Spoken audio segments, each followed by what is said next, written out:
Good morning मेरे प्यारे विद्यार्थियों। मैं वंदना शर्मा, आपकी हिंदी की शिक्षिका, आपको हिंदी पढ़ाऊंगी। आप सभी का कक्षा 5 में स्वागत है।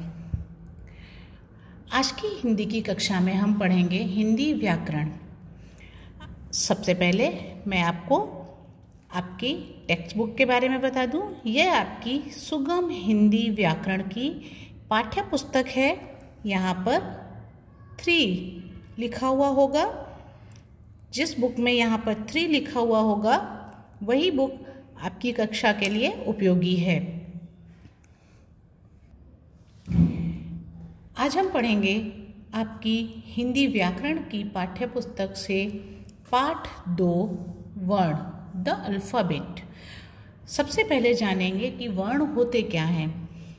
मुख अर्थात हमारे मुंह से निकलने वाली सबसे छोटी ध्वनि ही वर्ण या अक्षर कहलाती है, जिसके हम टुकड़े नहीं कर सकते हैं। उदाहरण के लिए मैं आपको बताऊंगी, जैसे जब हम बोलते हैं क या ख, कोई भी वर्ण जब हम बोलते हैं तो हमारे मुंह से एक ध्वनि निकलती है। जैसे क, तो देखिए जो स्वर निकला यही वर्ण है, लेकिन इसके हम टुकड़े नहीं कर सकते। यानी कि अगर क एक वर्ण को हम अलग अलग विभाजित नहीं कर सकते। दूसरा एक, जैसे हमने यहाँ पे एक शब्द लिया है खेलना। अब आप देख सकते हैं खेलना में कितनी ध्वनियाँ हैं? 3, 1, 2, 3 ध्वनि है, क्योंकि वर्ण या अक्षर अलग अलग होते हैं और वर्णों के मिलने से ही शब्द बनता है। यहाँ पर मैंने एक शब्द लिया है। अब इसकी अगर हम देखें ध्वनियाँ कौन कौन सी हैं, तो ख, ए यानी खे, ल, अ, ल, न, आ, ना, खेलना। तो ये सब खेलना की अलग अलग ध्वनियाँ हैं। इन्हीं को हम वर्ण या अक्षर कहते हैं। इसके बाद जैसे कमल, ये एक शब्द है और ये कई ध्वनियों से मिलकर बना है। किस तरह से? क के नीचे हम हलंत लगाएंगे, क्योंकि इसके स्वर को अब हम अलग से लिख रहे हैं। अ इसका स्वर है। म के नीचे हलंत। इसका अर्थ यह है कि जो भी व्यंजन है उनके नीचे हलंत लगाते हैं, जो स्वर है उनके नीचे हलंत नहीं लगाते हैं। ल प्लस अ। तो इस तरह से कमल भी कई ध्वनियों से मिलकर बना है। कमल की ये सभी ध्वनियाँ हैं। अब हम आते हैं वर्णों के प्रकार पे। तो देखिए वर्णों के प्रकार। तो वर्ण के कितने प्रकार होते हैं? वर्ण के 2 प्रकार होते हैं। कौन कौन से?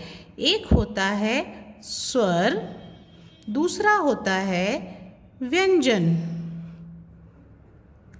स्वर कौन कौन से होते हैं और स्वर किन्हें कहते हैं? जिन वर्णों का उच्चारण बिना किसी वर्ण की सहायता से किया जाता है उन्हें हम स्वर कहते हैं। जैसे क का उच्चारण अ का उच्चारण करते समय हमें किसी और ध्वनि की आवश्यकता नहीं हुई, तो ये स्वर होते हैं। व्यंजन वो होते हैं जिन वर्णों का उच्चारण करने के लिए हमें स्वरों की आवश्यकता होती है, उन्हें हम व्यंजन कहते हैं। जैसे क से लेकर ज्ञ तक सभी व्यंजन होते हैं, क्योंकि हमें उनका उच्चारण करते समय स्वरों की सहायता लेनी होती है। तो देखिए जो स्वर होते हैं ना, वो अ से लेकर औ तक स्वर की गिनती में आते हैं और इनकी संख्या 11 होती है। उसके बाद व्यंजन क से लेकर ह तक ये सभी व्यंजन होते हैं और इनकी संख्या 44 होती। व्यंजनों की संख्या 33 होती है। स्वर और व्यंजन दोनों मिलाकर 44 होते हैं। तो इस तरह से हमारी 44 वर्णों की वर्णमाला होती है।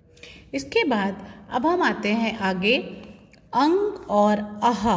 देखिए अ से औ तक ही मैंने स्वर बताए थे। इसके बाद अंग और आहा, इनको हम अयोगवाह कहते हैं। अयोगवाह का अर्थ होता है कि ये ना तो स्वर में आते हैं और ना ही व्यंजन में आते हैं, इसलिए इन्हें हम अयोगवाह कहते हैं।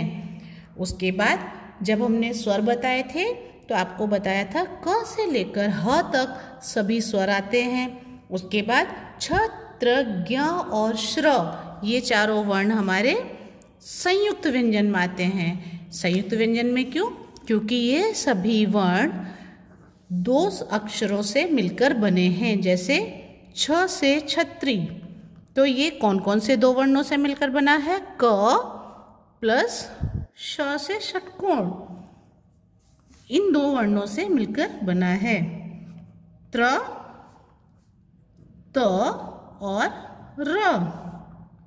उसके बाद ज्ञ,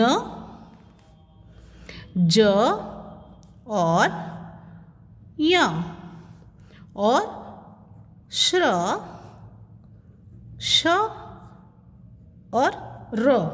इस तरह से 2 वर्णों से मिलकर बने होने के कारण इन्हें हम संयुक्त व्यंजन कहते हैं। उसके बाद देखिए ड़ और ढ़, 2 ये वर्ण अतिरिक्त वर्ण कहलाते हैं या अतिरिक्त व्यंजन कहलाते हैं। इनको अतिरिक्त व्यंजन इसलिए कहा गया है क्योंकि इनका प्रयोग शब्द के शुरू में नहीं होता है। इन वर्णों का प्रयोग हमेशा शब्द के बीच में होता है। जैसे जब हम सड़क लिखते हैं तो देखिए नीचे इस तरह से बिंदी लगाना आवश्यक होता है। अगर आप ये बिंदी नहीं लगाएंगे तो उसका अर्थ हो जाएगा सड़क। पढ़ाई या पढ़ना, तब भी हम इस तरह से नीचे एक बिंदी लगाते हैं। तो देखिए इसका उच्चारण होगा पढ़ना। अगर हम इस बिंदी को ना लगाएं तो इसका उच्चारण होगा पढ़ना, जो कि गलत होगा। तो इस तरह से हमारे स्वर, व्यंजन, अयोगवाह, संयुक्त व्यंजन और अतिरिक्त व्यंजन, इनको ड़ और ढ़ को अतिरिक्त व्यंजन की श्रेणी में रखा गया है। इन सबको मिलाकर हमारी 52 वर्णों की वर्णमाला बनती है। अगर आपसे कोई पूछे कि वर्णमाला में कितने वर्ण होते हैं तो सही उत्तर होगा आपके 52 वर्णों से वर्णमाला बनती है। देखिए स्वर 11, व्यंजन 33, अयोगवाह 2, अतिरिक्त व्यंजन 2, संयुक्त व्यंजन 4। इन सबको मिलाकर कुल 52 वर्ण होते हैं। तो हमारी वर्णमाला 52 वर्णों की होती है। उसके बाद अब हम आगे आते हैं अनुस्वार और अनुनासिक, यानी हमारी जो अंग की मात्रा होती है उसे हम 2 भागों में बांटते हैं, एक अनुस्वार और दूसरी अनुनासिक। यानी जो अनुस्वार होती है उसकी मात्रा का चिन्ह इस तरह से होता है और अनुनासिक की मात्रा का चिन्ह चंद्र बिंदु की तरह होता है। जब बोलते समय ध्वनि हमारी नाक से निकलती है तब हम अनुस्वार की मात्रा का प्रयोग करते हैं। जैसे कंघी, गंगा, पलंग। देखिए इन सबको बोलते समय ध्वनि हमारी नाक से निकलती है। फिर अनुनासिक, अनुनासिक का उच्चारण करते समय ध्वनि हमारी मुख और नाक दोनों से निकलती है। जैसे चांद, अम्मा, कुआं। इस तरह से दोनों की ध्वनियों में बहुत थोड़ा सा अंतर है। तो मेरे प्यारे विद्यार्थियों, आज मैंने आपको सिखाया वर्ण, वर्ण के प्रकार, अयोगवा, संयुक्त व्यंजन, अनुस्वार और अनुनासिक। आशा करती हूँ आज का पाठ आपको भली भांति समझ में आया होगा। अगली कक्षा में हम इसी पाठ से संबंधित पाठ पर आधारित अभ्यास को करेंगे, जो कि आपकी पाठ्य पुस्तक में ही दी गई है। इस वीडियो को आप ध्यान से देखिएगा और सीखने की कोशिश कीजिएगा। तब तक के लिए स्वस्थ रहिए, सुरक्षित रहिए। धन्यवाद।